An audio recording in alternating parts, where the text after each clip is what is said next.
செங்கோட்டையன் இப்ப இருக்கிற எம்எல்ஏ அதிமுக ஏதோ ஒரு காரணத்தால் தொடக்கப்பட்டார். எடப்பாடி செய்து கரெக்டா தப்பா அப்படிங்கிறது அப்பயே நிறைய விமர்சனம் போச்சு. நேற்று 2 மணி நேரம் தாவேகா தலைவர் விஜய் கூட போய் ஒரு சந்திப்பு இருந்துச்சு. இங்க உள்ள என்னதான் பேசியிருப்பாங்க 2 மணி நேரத்துக்கு? ஏன்னா இது ஜெயலலிதாவோட கொள்கைகளை வச்சு இவர் செங்கோட்டையன் 40 வருஷமா அரசியல் இருக்கிறாரு. 9 தடவை எம்எல்ஏ இருக்காரு, 3 தடவை அமைச்சராகவே இருக்கிறாரு.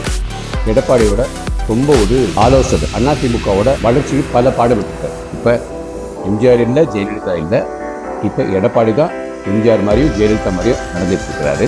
ஆனால் கொள்கை எப்பயுமே செங்கோட்டையனுக்கும் செங்கோட்டை கீழே இருக்கிற மற்ற செயலாளர்கள், மாவட்ட செயலாளர்கள், ஒன்றிய செயலாளர், கிளை செயலாளர் இல்லை கீழ்மட்ட நிர்வாகிகள்லாம் அவங்க அதிமுகவில் தான் இருப்பாங்க இல்லையா?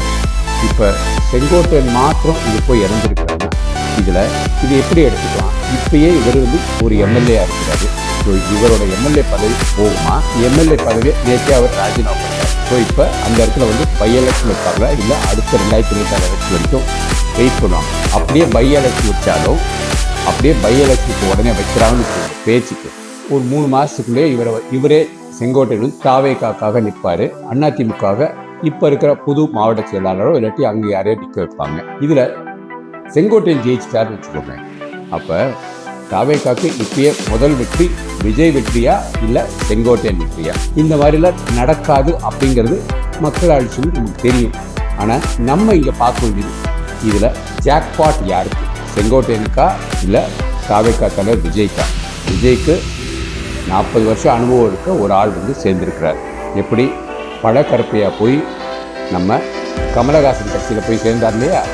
ஒரு எலெக்ஷனில் ஏதோ ஒரு அனுபவத்தில் கொஞ்சம் பணத்தை விட்டார், இல்லாட்டி கமலஹாசன் காசு கொடுத்துருப்பாரு. இப்போ அதே கண்ணோட்டத்தில் நம்ம பார்த்தோம்னா செங்கோட்டையன் பணம் கொடுத்து தாவேகால ஒரு பொறுப்பு வாங்கியிருப்பாரா?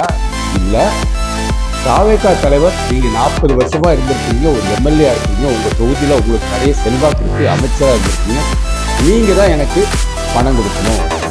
10 ரூபாயோ 100 ரூபாயோ 100 கோடியோ 1000 கோடியோ அது தெரியாது. இருந்தாலும் அரசியல் இப்போதைக்கு ஒரு பொருளாதாரம். ஏன் சீமானை விட்டுட்டு போய் விஜய்கிட்ட சொல்லியிருக்க? 2 பேரும் சினிமா நடிகர். சீமான் அதிமுக நிறைய விமர்சனம் பண்ணியிருக்கார், விஜயும் அதிமுக நிறைய விமர்சனம் பண்ணியிருக்கார். ஸோ கொள்கையை ஃபுல்லாக விட்டுட்டு செங்கோட்டையன் போய் சேர்றது எனக்கு ஒரு ஆச்சரியமாக தான் இருக்குது. பாரதிய ஜனதா கட்சியிலிருந்து ஒரு அணியோட மாநில தலைவர். அப்போ அவர் பதவியிலிருந்து விலகி விஜய் தாவேகா கட்சியில் விஜயில போய் சேர்ந்தாரு. அப்பயே எங்களுக்கு கட்சிக்குள்ள ஒரு சின்ன பரபரப்பு இருந்துச்சு, எதனால ஒரு போனார் இருந்துச்சு. ஆனால் அரசியலில் ஜெயிக்கணும்னா இது ஒரு சதுரங்க வெற்றியா அங்கே போய் செங்கோட்டையன் ஜெயிக்கிறதுக்குள்ள வாய்ப்பை தான் யோசிச்சிருப்பாரு அப்படின்னு நினைக்கிறேன். அப்படி அங்கே போய் அவரால் ஜெயிக்க முடியல, என்ன ஆகும் செங்கோட்டையோட எதிர்காலம்? அதே இது செங்கோட்டையோட ஆதரவாளர்கள் அவங்க அதிமுகவோட தீவிர உறுப்பினர்களாக இருப்பாங்க, தீவிர விசுவாசிகளாக இருப்பாங்க இல்லையா? அவங்க இது மாதிரி நினைப்பாங்க.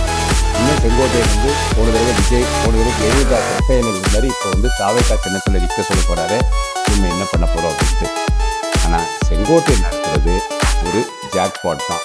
ஒன்றும் இவர் பணம் கொடுத்து சேர்ந்தாலும் சரி, இல்லை பணம் வாங்கியிருந்தாலும் சரி, எப்படி இருந்தாலும் அவருக்கு அதை ஒரு ஆதாயம் இருக்குன்னு யோசிச்சிருப்பாரு. ஜெயிக்கலைன்னா தான் அவர் இழந்திருக்கிறாரு இருக்கும். ஏன்னா ஜெயிக்கலைன்னா ஒன்றும் அவர் 9 தடவை எம்எல்ஏ இருந்து மக்கள்கிட்ட அந்த செல்வாக்கு பெறலை. ஆனால் தாவேகால இருக்கிற விஜய் இப்போ புதிய தலைவர்னு அங்கே இந்த ரெட்டை இலையை கழட்டி வச்சுட்டு விஜய் போட்டோவை பக்கத்தில் வச்சுக்கிட்டா, பேக்கெட்டில் வச்சுக்கிட்டா இவர் ஜெயிக்க மாட்டாரா? செந்தில் பாலாஜி முன்னாடி ஏதோ ஒரு சின்ன கட்சியில் இருந்தார், அந்த கட்சியிலிருந்து அதிமுகவில் சேர்ந்தார், உடனே ஒரு அமைச்சர் பதவி வாங்கினாரு.